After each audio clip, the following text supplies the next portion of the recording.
They destroyed his basketball dream with a fabricated scandal. 5 years later, he tore their glory apart with his own hands. Ryan Carter was once the brightest star of St. Cross High School, but he was expelled from the team after the privileged captain, Caden Howard, framed him for theft. From street courts to professional leagues, Ryan clawed his way back, scarred but unbroken. When the Howard family tried to manipulate his fate again, Ryan revealed a long-hidden video of the truth in front of millions of viewers. This time, the losers begged on their knees, while the throne belonged to him alone. Hello, everyone. Welcome to the Drama TED channel.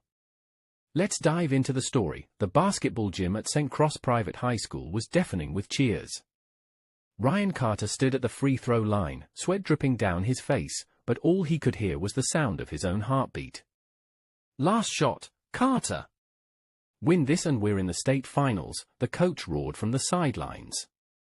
Ryan took a deep breath, raised his hand. Bang! The basketball hit the rim and bounced off. The buzzer sounded, and the score froze at 68-69. St. Cross had lost. The locker room was dead silent.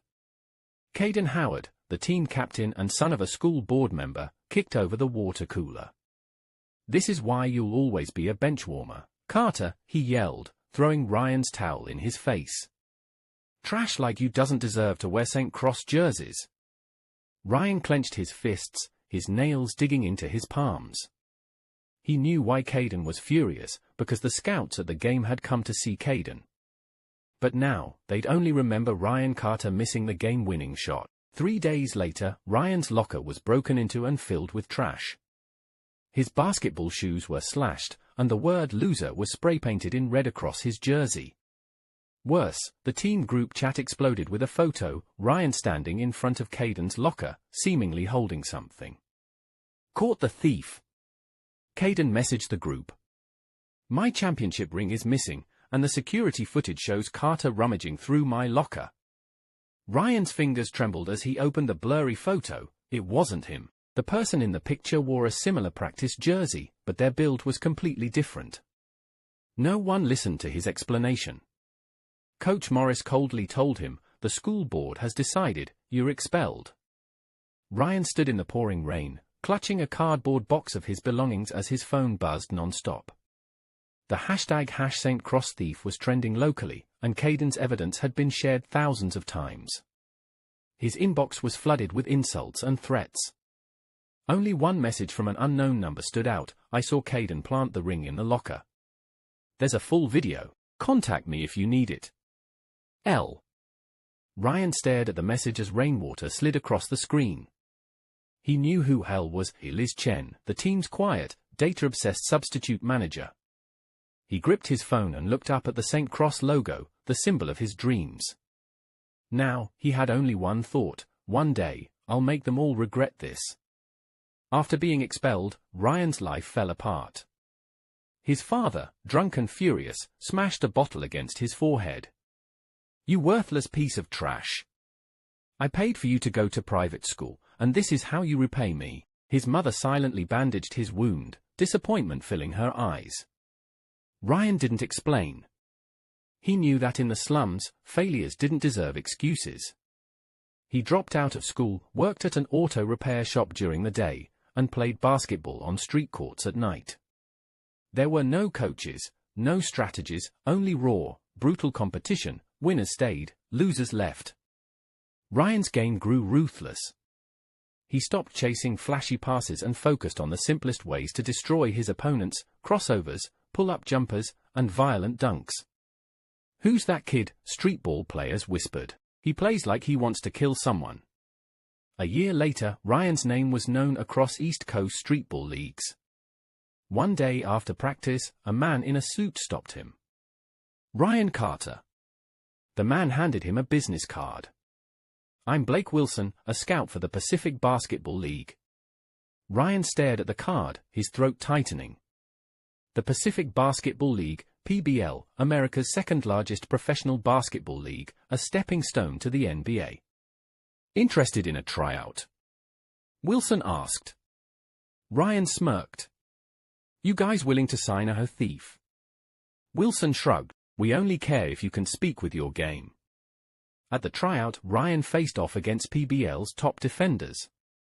Without hesitation, he broke ankles with 3 quick crossovers and drained a pull-up three-pointer. A whistle blew from the sidelines. "This kid's got something," the Pacific Grey Bears coach muttered. That night, Ryan received a contract, a 1-year minimum deal, non-guaranteed.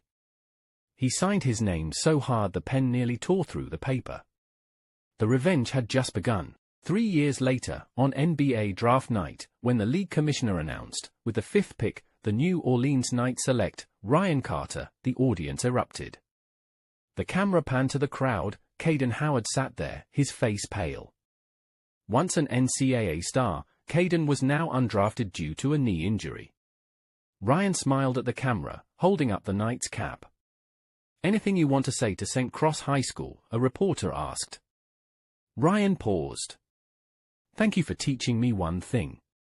When the world abandons you, basketball will never betray you."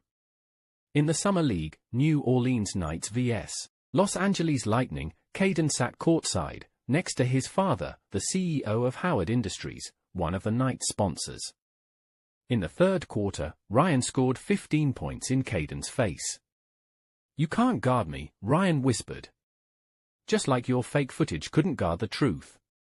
Caden's face twisted in rage. When the buzzer sounded, the Knights won by 30 points. As Ryan walked toward the tunnel, Caden suddenly charged at him. "You think you've won?" he screamed. "My father can make any team trade you." Ryan stopped, turned back, and said, "Go ahead. Try." Mid-season, the Knights unexpectedly demoted Ryan to the Development League. Howard Industries pressured them, his agent said quietly.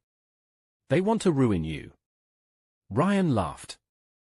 "Let them try." In the Development League, he averaged 35 points per game and led his team to a 10-game winning streak. NBA scouts swarmed the games.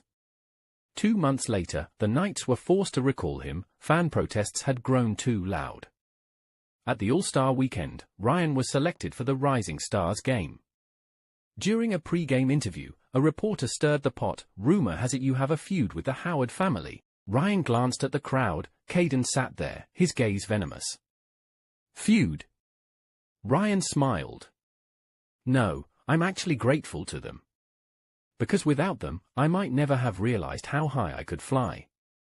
That night, Ryan won the Rising Stars MVP. 5 years later, the cover of Sports Illustrated featured Ryan Carter standing on the championship podium, the headline reading, "From Team Reject to League Nightmare, the Perfect Revenge." In the interview, the reporter asked, "Do you hate Caden Howard?" Ryan shook his head. "No, I thank him, because he taught me, true victory isn't destroying your enemies. It's making them watch you rise to heights they'll never reach." The camera cut to the audience. Caden sat in the corner, his arrogance long gone. Meanwhile, Liz Chen, now a senior reporter for Sports Illustrated, smiled as she recorded it all. As the final buzzer sounded, a new legend had just begun.